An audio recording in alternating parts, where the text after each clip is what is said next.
आज का प्रातः क्लास है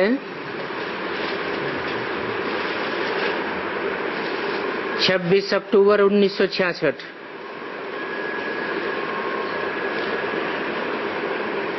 शिव बाबा ब्रह्मा द्वारा बच्चों से पूछ रहे हैं,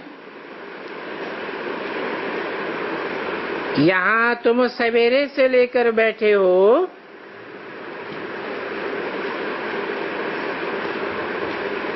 और तुम स्टूडेंट्स तो हो ही, तो जरूर यहाँ बैठे ख्यालात करते होंगे कि हमको शिव बाबा पढ़ाने आते हैं। हम इस पढ़ाई से सूर्यवंशी और चंद्रवंशी बनेंगे, क्योंकि हम ही राजयोग सीख रहे हैं विष्णुपुरी स्वर्ग का मालिक बनने के लिए। तो बताओ, इसी ख्यालात में बैठे हो या कोई को जमींदारी, बाल बच्चे, धंधा दौरी याद आता है? बुद्धि में आना चाहिए। ये गीता पाठशाला है और हमको भगवान पढ़ाते हैं।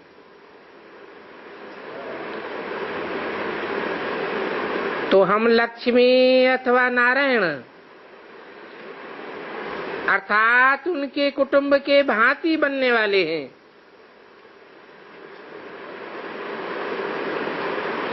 क्योंकि तुम्हारी पढ़ाई का लक्ष्य ही है नर से नारायण या तो नारी से लक्ष्मी जैसा बनना।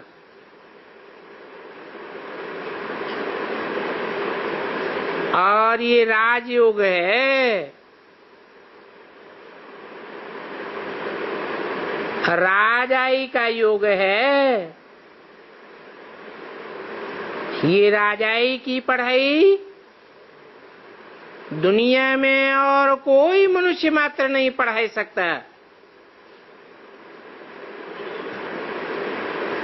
सिवाय एक गीता के भगवान के।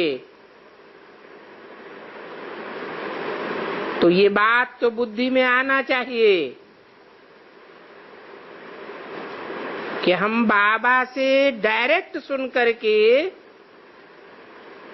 सूर्यवंशी घराने के मालिक बनेंगे।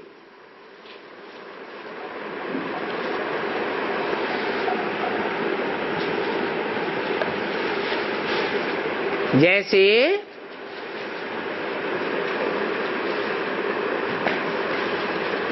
क्राइस्ट से कोई ने सुना होगा डायरेक्ट,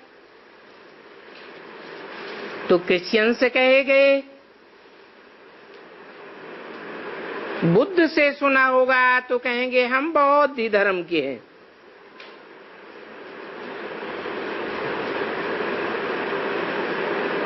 जैसे कौरव कांग्रेस भी समझती है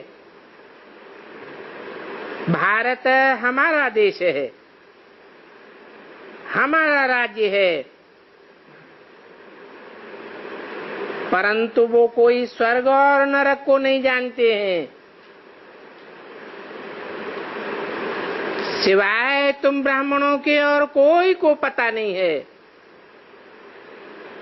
कि स्वर्ग किसको कहा जाता है और नरक किसको कहा जाता है। तुम बच्चे ही समझते हो।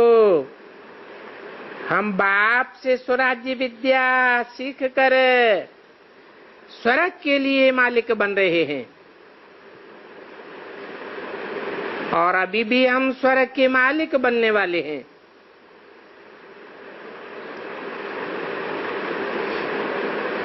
दुनिया में ये स्वराज्य की स्थापना कोई करे ही नहीं सकता,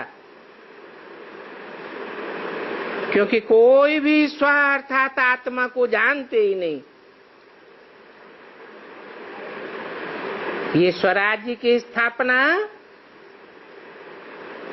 स्व स्थिति में सदैव रहने वाला बाप ही करते हैं, और हम ही स्वर्ग के मालिक बनने वाले हैं। ये बात अंदर में सिमरन करनी चाहिए। जैसे स्कूल्स में बच्चों की बुद्धि में रहता है, कॉलेज में पढ़ते हैं तो भी बुद्धि में रहता है कि हम बैरिस्टर, इंजीनियर आदि बनने के लिए पढ़ रहे हैं, परंतु वहां तो पढ़ाने वाले मनुष्य हैं, अल्पकाल की पढ़ाई पढ़ावेंगे। शरीर छूट जाए तो अगले जन्म में फिर से पढ़नी पड़ेगी, और उस पढ़ाई की प्रारब्ध भी इस जन्म में मिले न मिले, कोई गारंटी नहीं। तो तुमको भी ये याद रहता है, एम ऑब्जेक्ट याद रहता है या भूल जाता है कि हम नर से नारायण या नारी से लक्ष्मी जैसे बनने वाले हैं।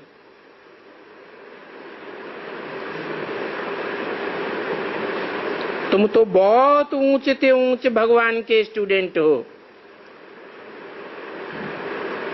और तुमको ऊंचे से ऊंचे देवता बनने के लिए भगवान पढ़ाते हैं।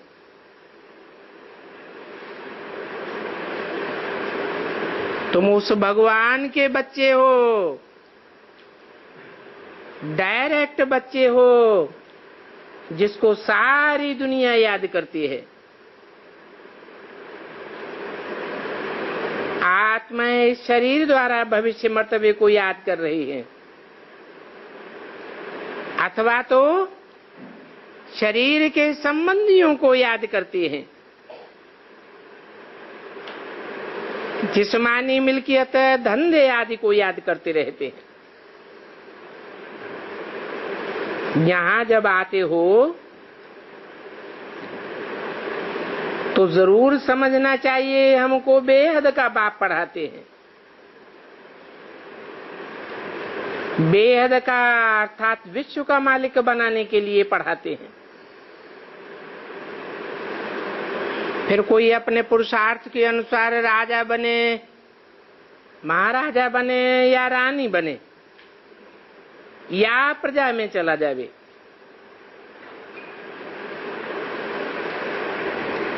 मालिक तो बनेंगे ना। नई दुनिया में होता ही है सूर्यवंशी घराना, ये बात तो तुम साथ समझते हो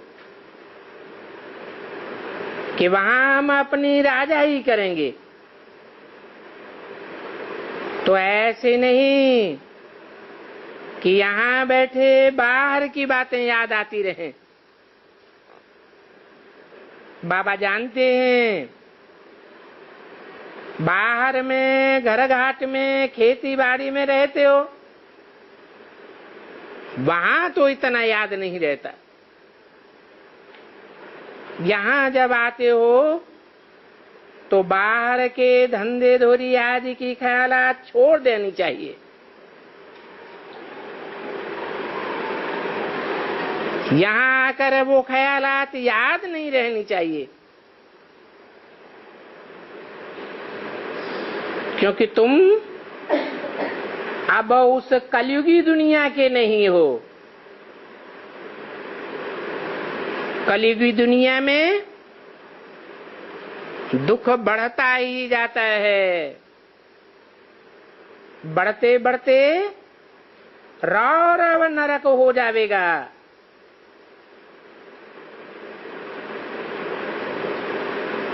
रौरव क्यों कहते हैं? जैसे नाली के कीड़े होते हैं, एक दूसरे को काटते हैं तो रौरे आने लगते हैं।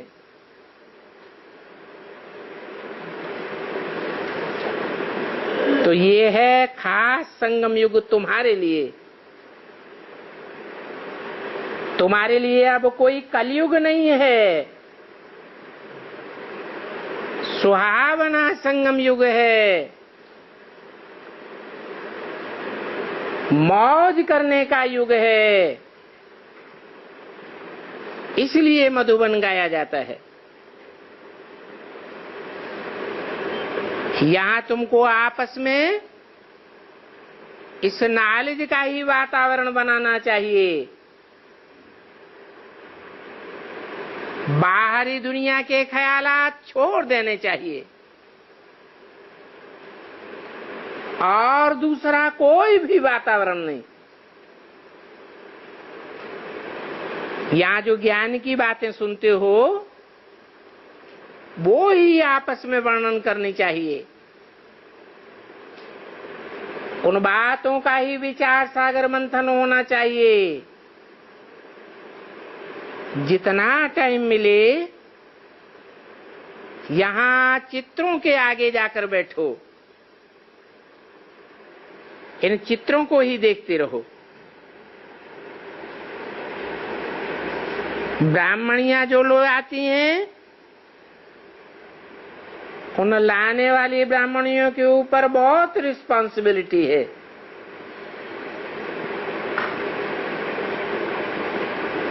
बहुत होना रखना है पढ़ाई का। जैसे टीचर को होना होता है, हमारे स्कूल से अगर कम पास होंगे तो हमारी इज्जत चली जाएगी। जिसके स्कूल में बहुत पास होते हैं तो उसको अच्छा टीचर माना जाता है। तो यहाँ भी ब्राह्मणियों को पढ़ाई पर पूरा ध्यान देना है, क्योंकि यहाँ तुम आते ही हो संगम पर।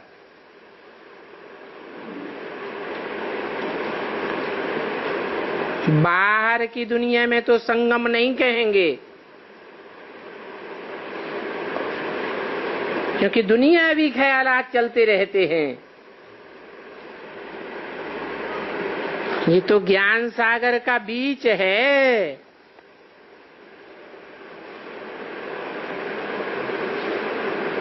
तुम ब्रह्मा कुमारियां तो बाहर गांव आदि में भी जाती हो, वहां समझाती हो ये दुनिया भी कलयुग है।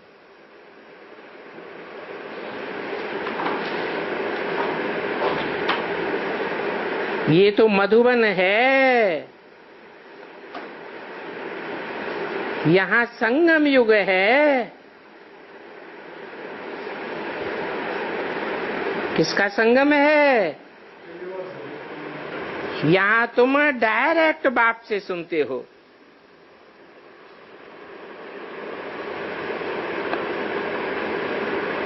इसलिए संगम युग है। ये मधुबन गाया हुआ है। मधुबन में मुरलिया बाजे, वहां तो ब्राह्मणियां तुम्हें सुनाती हैं। यहाँ तो शिव बाबा सन्मुख समझाते हैं।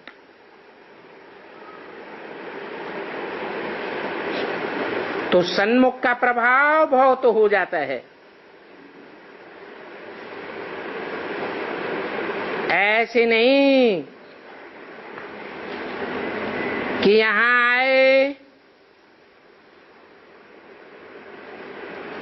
और यहाँ भी धंधा धोरी घर भाड़े आदि आदि पड़ते रहे।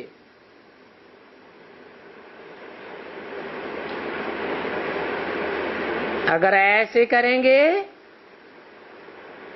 तो बाप समझेंगे ये जाकर के साधारण प्रजा बनेगा।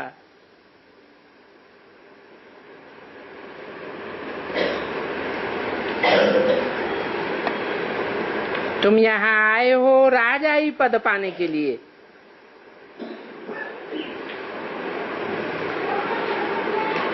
ये राजाई प्राप्त करने की पढ़ाई है।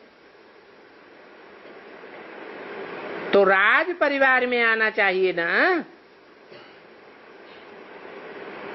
अंदर में ये खुशी रहनी चाहिए।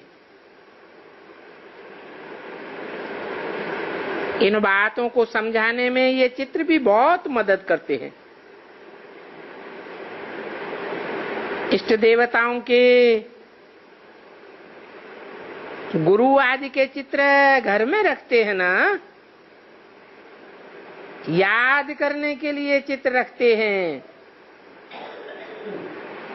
परंतु उन देहधारियों को याद करने से कोई फल प्राप्त नहीं होता। भक्ति मार्ग में तो कुछ करते हैं तो नीचे ही उतरते जाते हैं। अब तुम बच्चों को बहुत ऊंचे जाने का पुरुषार्थ करना है।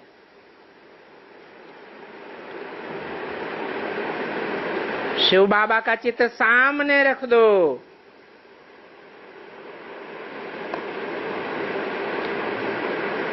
तो बाबा को घड़ी घड़ी याद करने की टेव पड़ जाएगी।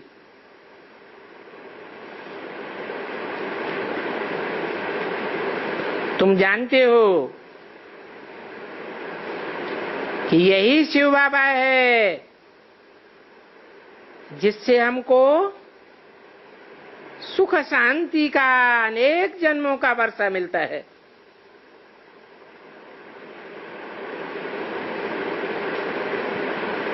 तो कौन सा चित्र सामने रख देंगे? लाल लाइट के गोले का चित्र रखेंगे?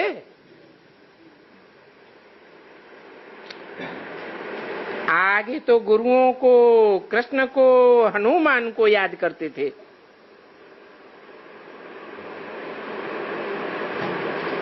वो तो जड़ चित्र थे, प्राप्ति तो कुछ भी नहीं होती थी। अभी तो बाप चैतन्य में आया हुआ है। शिव बाबा सन्मुख कहते हैं मुझे याद करो।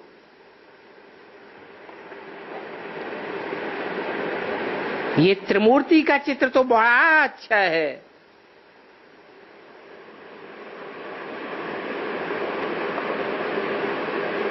शिव बाबा ब्रह्मा द्वारा हमको ये सुनाते हैं।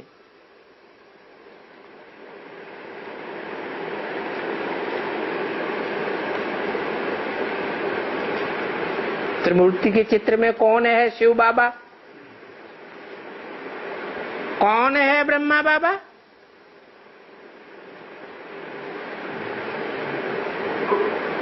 ब्रह्मा बाबा का तो चित्र रखा सामने, सफेद पोश है। फिर शिव बाबा कौन है? शंकर, वो नंगा बैठा हुआ। मुरली में तो बोला है ये त्रिमूर्ति का चित्र भी एक्यूरेट नहीं है, तुमको तीन मूर्तियों का एक्यूरेट चित्र बनाना चाहिए। वो एक्यूरेट चित्र सदैव पॉकेट में पड़ा रहे।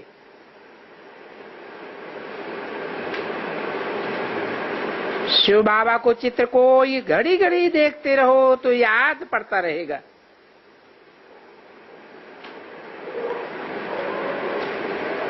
ये बाबा भक्त था तो लक्ष्मी नारायण का चित्र पॉकेट में तकिए के नीचे गद्दी पर रखता था। जहां तहां साथ में भी ले जाता था।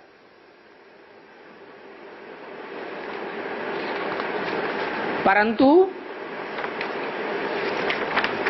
इनको भी उन चित्रों से मिला कुछ भी नहीं।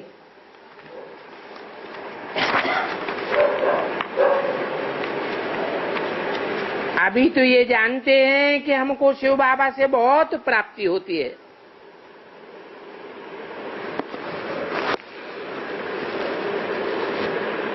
तो जिससे प्राप्ति होती है उसे एक को बहुत याद करना है।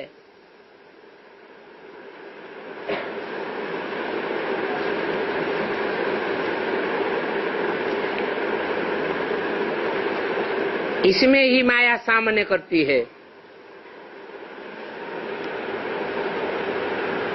इसमें ये समझने और समझाने में कि वो शिव बाबा कौन है जिससे प्राप्ति बहुत होती है।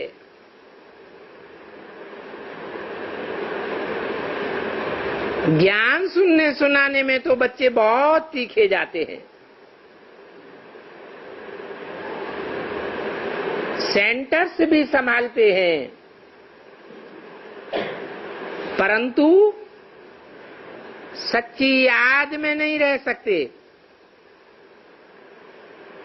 माया घड़ी घड़ी संशय पैदा कराई देती है।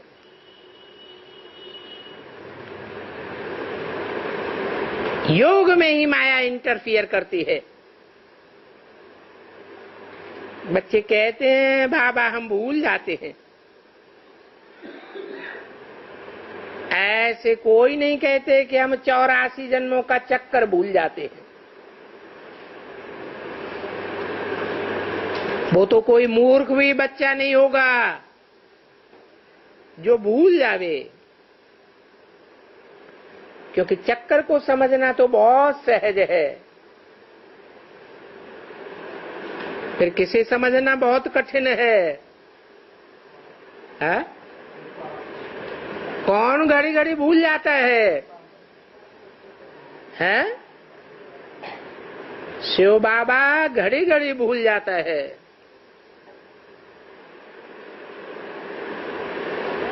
शिव बाबा को कौन भुलाता है? माया भुलाती है। तुम समझाते भी हो कि शिव बाबा आया हुआ है, माया जवाब देती है ऐसा हो नहीं सकता।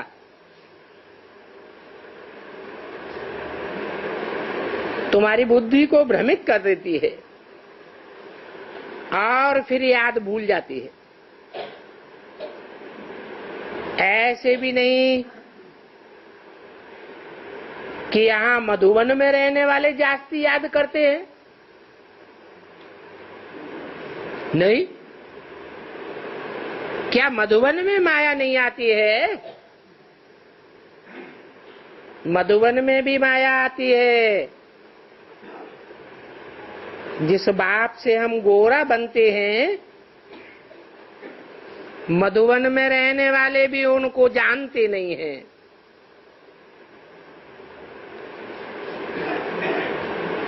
क्योंकि माया का परछाया बहुत पड़ जाता है। तो मूल बात है ही बाबा को याद करने की। बाबा जानते हैं कि बहुत अच्छे फर्स्ट क्लास बच्चे भी याद में नहीं रह सकते। घड़ी घड़ी संशय आ जाता है। योग में रहने से ही देह अभिमान घटता जाएगा और बहुत मीठे बनेंगे। देह अभिमानी होने से मीठे नहीं बनते हैं और ही बिगड़ते रहते हैं।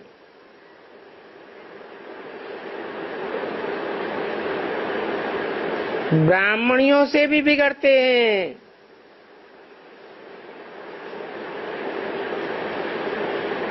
बाबा सब के लिए नहीं कहते हैं, क्योंकि कोई तो सपूत भी है। सपूत उनको कहा जाता है जो अच्छी रीति याद में रहती हैं। उनसे कोई भी उल्टी सीधी बात नहीं होगी। उनको मित्र संबंधी आदि सब भूलते रहेंगे। कोई भी देहदारी को याद नहीं करना है। हम नंगे आए थे इस दुनिया में, जब पहली बार आए थे तो आत्मा ही नंगी आई थी, शरीर रूपी वस्त्र नहीं था। फिर जन्म बाई जन्म जब जन्म लेते रहे तो भी क्या कपड़े पहन कर आते हैं? नंगे ही घर जाना है। अब तुम बच्चों को ज्ञान का तीसरा नेत्र मिला है, जिस तीसरे नेत्र से तुम अपने घर को भी जानते हो और अपनी राजधानी को भी जानते हो। ये भी तुम बच्चे ही समझते हो कि ये शिव बाबा कोई काला लिंग नहीं है, जैसे मंदिरों में दिखाते हैं। तो फिर क्या है? मंदिरों में तो काला ही लिंग दिखाते हैं, नहीं है? अरे मंदिरों में रखा हुआ है कैसे नहीं है? ये यादगार रखी हुई है। किस समय की यादगार है? तो संगम युग में काला था क्या है?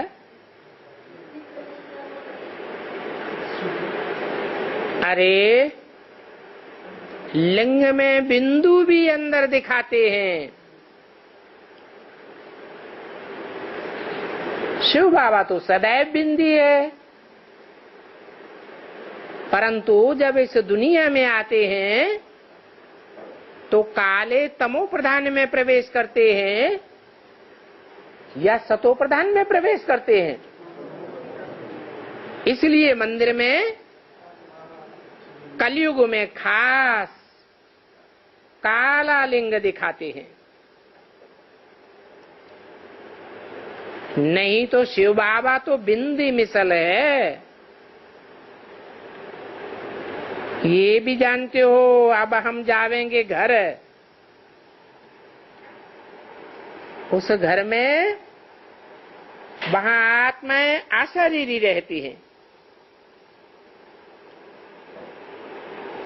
अब फिर से हमको अशरीरी बनना है। अपन को आत्मा समझ पतित पावन बाप को याद करना है।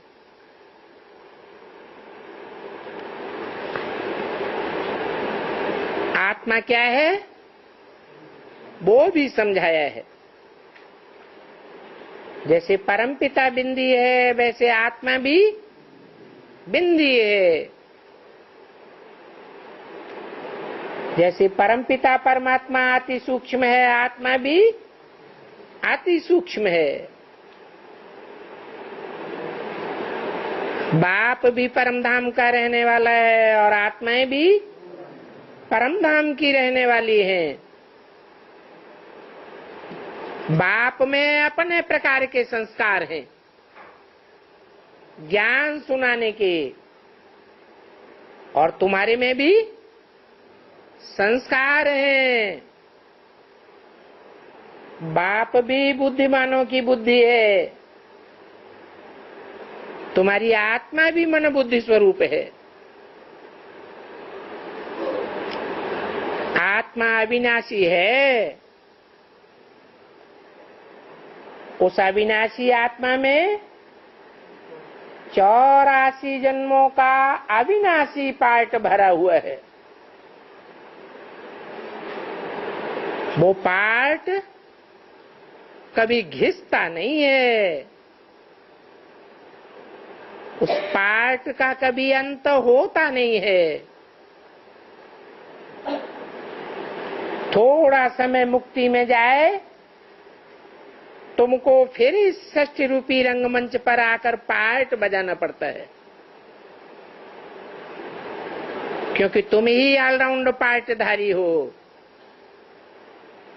ये बात बच्चों को याद रहनी चाहिए। क्या वो बच्चे ऑलराउंड पार्टधारी नहीं है? कौन है? जो और धर्मों में कन्वर्ट हो जाते हैं।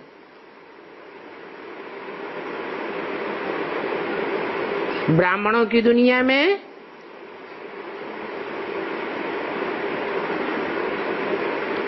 ऐसे बहुत से बच्चे हैं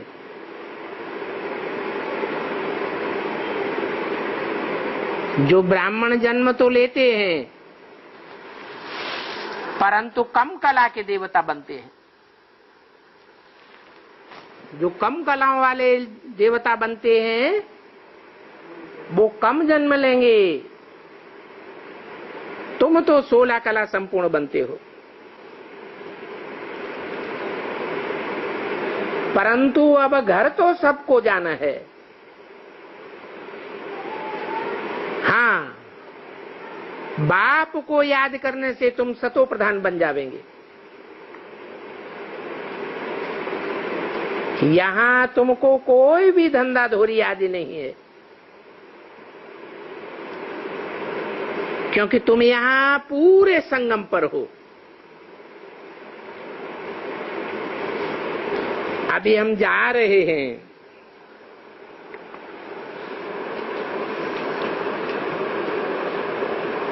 तुम वहां जा करके बिंदु बन करके बैठेंगे तो बुद्धि में रहता है अभी हम जा रहे हैं।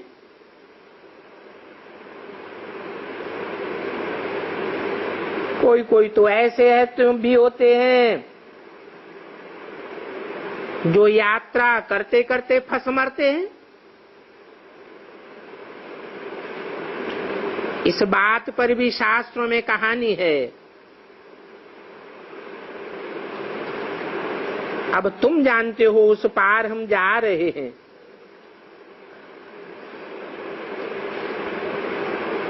उस पार ले जाने वाला खिवैया कोई कृष्ण नहीं है। कृष्ण को खिवैया या बागवान नहीं कहा जाता।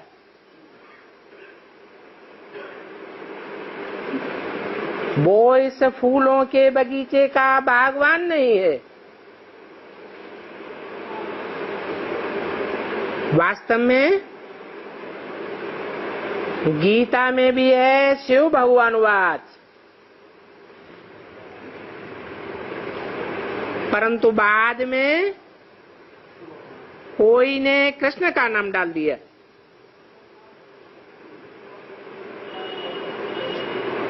तो फूलों का बगीचा बनाने वाला शिव बाबा है।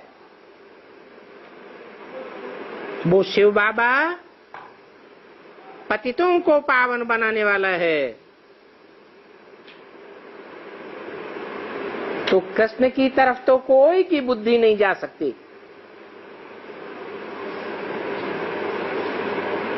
कृष्ण कोई पतितों को पावन बनाने वाला नहीं है। ये बात अच्छी रीति समझानी है। कृष्ण की आत्मा अपने अंतिम जन्म में ब्रह्मा के रूप में जन्म लेती है, परंतु ब्रह्मा की कोई पूजा नहीं होती है, मंदिर भी नहीं बनते हैं, मूर्तियां भी नहीं बनती हैं। क्यों नहीं बनती? क्योंकि कृष्ण का झूठा नाम गीता में डाला हुआ है। कृष्ण के फॉलोअर्स ने अंतिम जन्म में ब्रह्मा की दाढ़ी की लाज नहीं रखी, ऐसे ऐसे कर्म किए जो ब्रह्मा का नाम निशान गुम करने पर तुल गए। तो कोई भी मंदिर नहीं है। जो अजमेर में मंदिर है भी तो उसमें कोई पूजा करने के लिए नहीं जाते हैं। सिर्फ वहां के जो रहने वाले पुजारी हैं वो ही पूजा करते हैं। ये भी कहाँ की यादगार है? कैसे?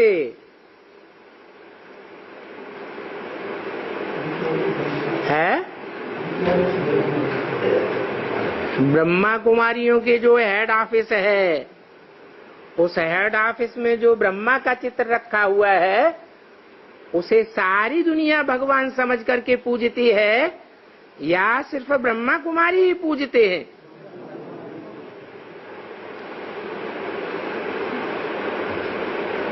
मुरली में तो बोला है इस ब्रह्मा को याद नहीं करना है, इनका फोटो भी नहीं रखना है। अगर फोटो भी रखेंगे तो पतित बन पड़ेंगे।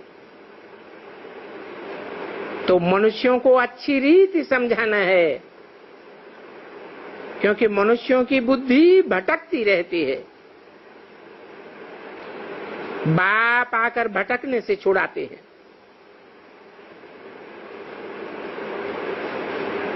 जिनकी बुद्धि कृष्ण के अंतिम जन्म ब्रह्मा की गोद में भटक गई, ब्रह्मा के रूप में भटक गई, वो देह अभिमानी बन पड़ते हैं, 16 कला संपूर्ण आत्मा नहीं बनते। तो बाप कहते हैं अब देह अभिमान छोड़ो,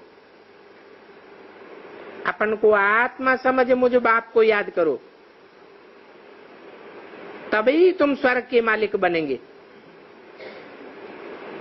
ये बातें भूलनी नहीं चाहिए।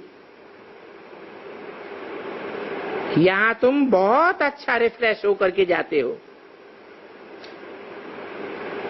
फिर जाकर के बाहर अनुभव सुनाते हो, परंतु बाहर जाकर के फिर वैसे के वैसे ही हो जाते हो। मित्र संबंधी आदि का मुख देखा और एकदम लुभायमान हो जाते हो। तुम बच्चे तो आशिक हो ना एक बाप के, तो काम काज करते भी मुझ माशूक को याद करते रहना चाहिए, तभी तुम ऊंच पद पावेंगे। अगर आप पुरुषार्थ नहीं कर पावेंगे तो कल्प कल्पांतर पुरुषार्थ नहीं करेंगे। तुम कहते हो ना हम डबल सिरताज बनेंगे, तो कैसे बनेंगे? यहाँ डबल जिम्मेवारी धारण करेंगे तब तो डबल ताजधारी बनेंगे। कौन कौन सी डबल जिम्मेवारी? एक सेवा की जिम्मेवारी और दूसरी पवित्रता की जिम्मेवारी। पुरुषार्थ नहीं करेंगे तो सिरताज भी नहीं बन सकेंगे। यहाँ बच्चे आते हैं तो झरमुई झगमुई में टाइम वेस्ट नहीं करना चाहिए। पुरुषार्थ के सिवाय यहाँ तो और कुछ भी नहीं है। सिर्फ तुम्हारा दिलवाला मंदिर यादगार है।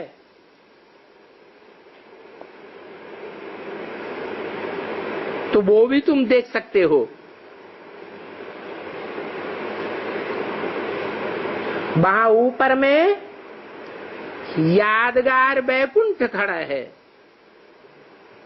इस बात की यादगार है ऊपर में छत में।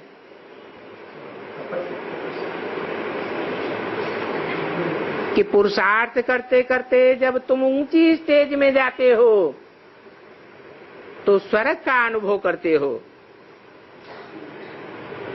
झाड़ में भी तुम्हारा पुरुषार्थ क्लियर है। नीचे फाउंडेशन में तुम राजयोग में बैठे हो, ऊपर में राजाई खड़ी है। हूबहू जैसे मंदिर बना हुआ है वैसे ही यह चित्र है। अब ये मंदिर जिन्होंने बनाया है वो तो बिल्कुल नहीं जानते। अहमदाबाद में भी बड़े बड़े साहूकारों की कमेटी है जो बहुत खर्चा करके मंदिर बनवाते रहते हैं। बाबा ने कहा था अहमदाबाद में जाओ, मंदिर के जो ट्रस्टी जैनी लोग हैं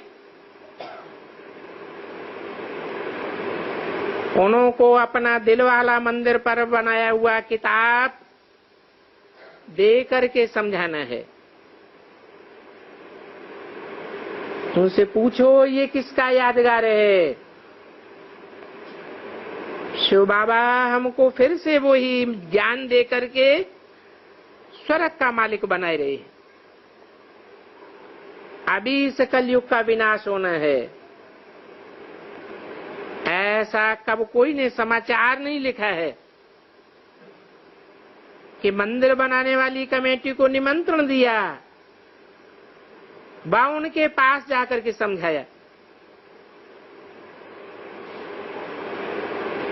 उनको बताया ये तो समझो सही कि मंदिर में कौन बैठे हैं। ये आदिदेव आदिनाथ कौन है तुम जानते हो कि भारत में जैनियों के छोटे बड़े मंदिर तो सब जगह हैं, परंतु ये दिलवाड़ा मंदिर बड़ा है। परंतु इसकी गहराई का किसी को पता नहीं है।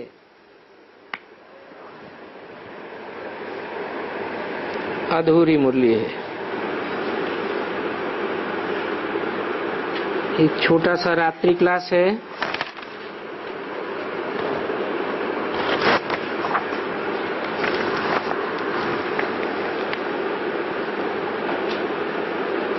बारह 11/66 का। बाप को बुलाते हैं, हमको पतित से पावन बनाओ और साथ में ले जाओ। गोया मुक्ति के लिए बुलाते हैं कि आए कर हम आत्माओं को यहाँ से ले जाओ। हम बहुत दुखी अशांत हैं। ये रावण राज्य है, परंतु कोई समझते नहीं है। शरीर तो सबका यहाँ खत्म हो जाएगा।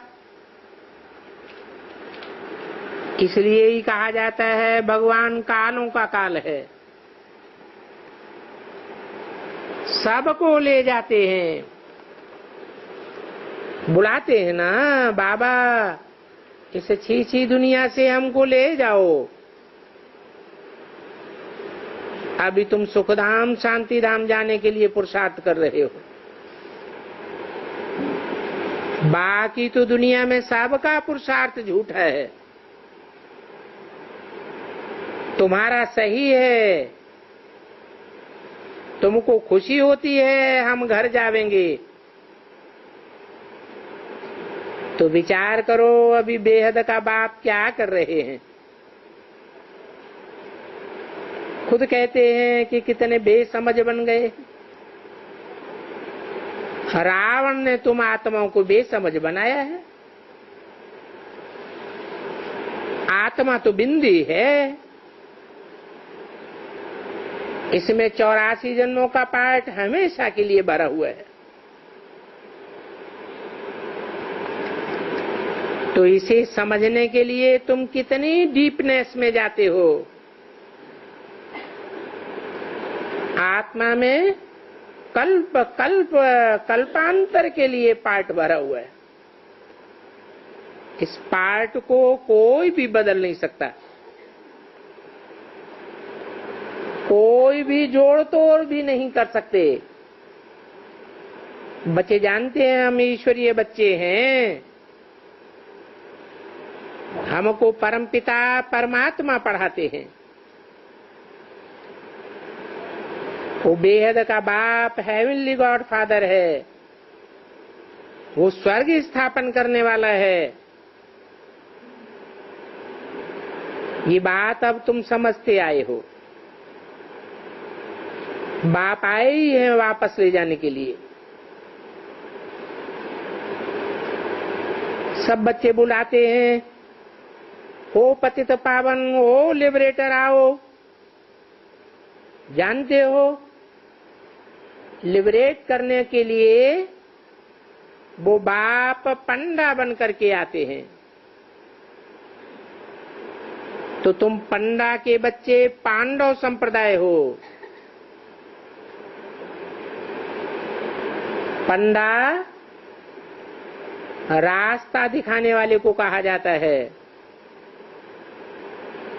तो बच्चों ने समझा है हमारी पांडव सेना रूहानी सेना है। रूहानी बाप के द्वारा बच्चों को रूहानी ज्ञान मिलता है। ये कोई जिस्मानी बाप नहीं है।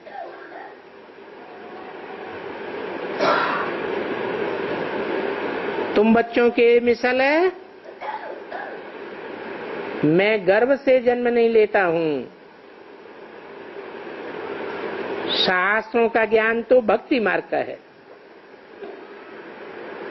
तो दिखाया है राम ने जन्म लिया, भगवान ने जन्म लिया, कृष्ण भगवान ने जन्म लिया, परंतु भगवान तो निराकार है, जन्म मरण के चक्र से न्यारा है। बनारस में अनेक प्रकार के टाइटल मिलते हैं। डॉक्टर ऑफ फिलॉसफी आदि आदि। वास्तव में बाप को ही अविनाशी सर्जन कहा जाता है, क्योंकि आत्माओं को इंजेक्शन ज्ञान का लगाते हैं। गाया भी जाता है, ज्ञान अंजन सदगुरु दिया, अज्ञान अंधेर विनाश। कौन सा अज्ञान विनाश हो जाता है? आत्मा जो रंगमंच पर पार्टधारी है, वो पार्टधारी आत्मा जन्म जन्मांतर कैसे अनेक प्रकार के कपड़े शरीर रूपी बदलकर पार्ट बजाती है, इस बात का अज्ञान हो जाता है। बाप आकर जब अंजन लगाते हैं तो 84 जन्मों का पाठ बुद्धि में बैठ जाता है, तो आत्मा सोझरी बन जाती है, अज्ञान अंधेरे का विनाश हो जाता है। तो आत्मा ही पतित तमो प्रधान बनती है। जैसा सोना होता है वैसा ही जेवर भी बनता है। तुम्हारी आत्मा सतयुग में सतो प्रधान थी तो तुम कितने सुंदर थे, जो आज भी देवताओं का इतना श्रृंगार करते हैं। तुम सच्चा सोना थे। फिर जन्म बाई जन्मालाएं पड़ती गई। कौन सी खाद पड़ी है? विकारों की खाद। सत्युग त्रेता में कहाँ विकार होते हैं? वहां जन्म बाई जन्मालाएं पड़ती है या नहीं पड़ती है? कौन सी अलाय पड़ती है? हाँ, जो कमजोर आत्माएं हैं वो परम धाम से आती हैं, ढेर की ढेर हमारे संग के रंग में आती रहती हैं। हम उनके संग के रंग में रंगते जाते हैं। तो ये संग के रंग की खाद पड़ती है।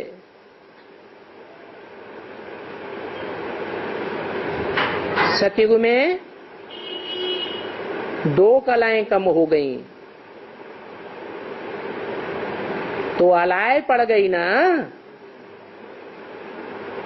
अब कोई भी कलाएं नहीं रही है कलयुग में। फिर अब सबकी चढ़ती कला होती है। किस आधार पर होती है चढ़ती कला? है चढ़ती कला तेरे बहाने सर्व का भला, वो तो है भक्ति मार्ग, उतरती कला का। क्योंकि वहां कोई भी सदगति देने वाला सदगुरु नहीं है, सब गुरु हैं। गाया भी जाता है, गुरु जिनके अंधले चेला कलयुगी सत्यानाश की तरफ जाते हैं, और बीच में कोई भी वापस नहीं जा सकता। जितने भी धर्म स्थापक आते हैं सब संग के रंग में तमो प्रधान बनते जाते हैं, और हम संगम युग में ऊंच चढ़ते हैं। किस आधार पर? एक शिव बाबा, दूसरा न कोई। हम जानते हैं कि शिव बाबा ऐसा है जिसको कोई भी संग का रंग दुनिया वालों का नहीं लगता।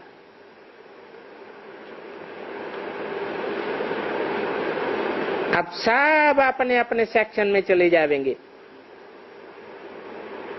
बाप के साथ।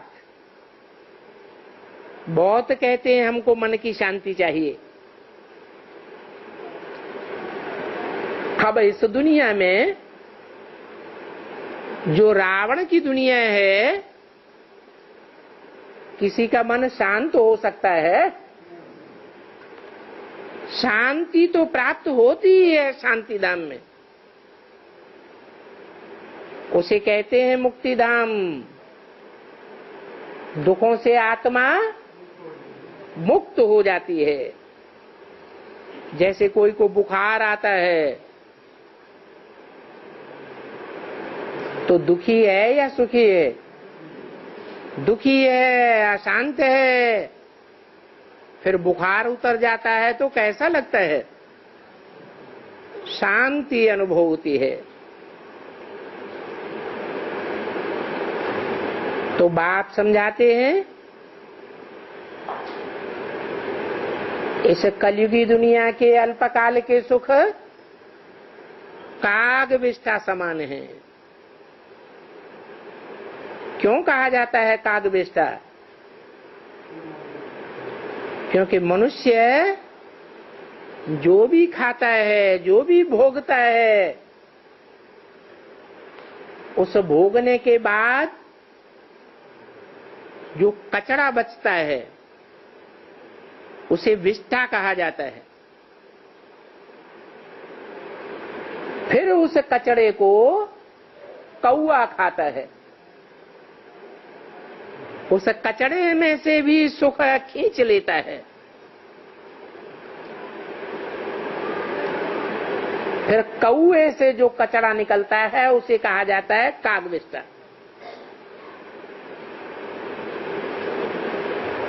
इसलिए तुमको ये सुख नहीं चाहिए। बाकी सतयुग के सुखों का तो कोई को पता ही नहीं है। उन कौओं को क्या पता होगा? शास्त्रों में तो दंत कथाएं लिख दी हैं। लिख दिया है कि कंसी, जरासंधी, शिशुपाल द्वापर में थे, परंतु ये सब अभी संगम युग के नाम हैं। ये भागवत भी संगम युग का है।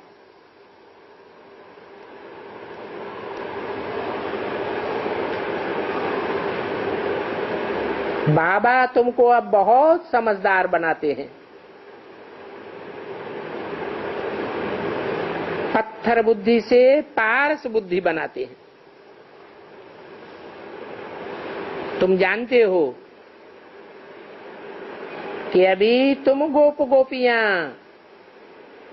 अर्थात गुप्त संबंध जोड़ने वाले राजयोग सीख रहे हो। सन्यासियों का तो हठ योग है।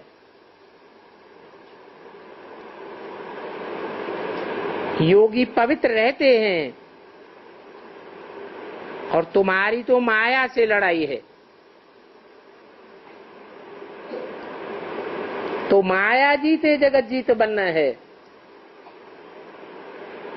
माया 5 विकारों को कहा जाता है। तो विकारों पर तुम जीत पाते हो। फिर कहा जाता है मायाते हारे हार, मायाते जीते जीत।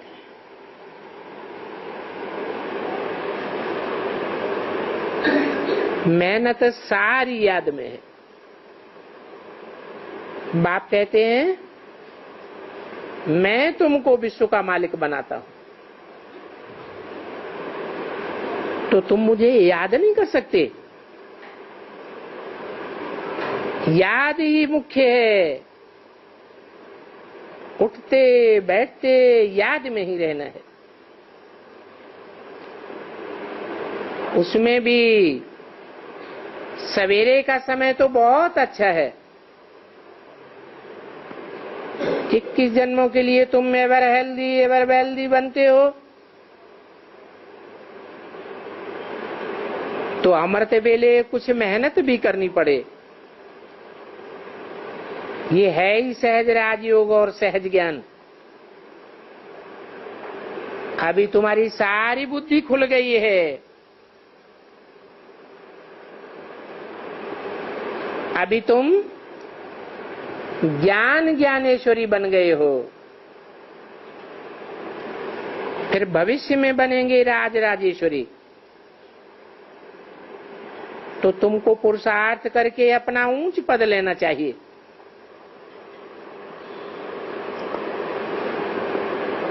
ऐसे नहीं कि चलो देखा जाएगा, बनते हैं तो बनते हैं, नहीं तो प्रजापति ही सही। तो बाप कहेंगे ये विचारे हैं, इन विचारों की बुद्धि में बात बैठ ही नहीं है।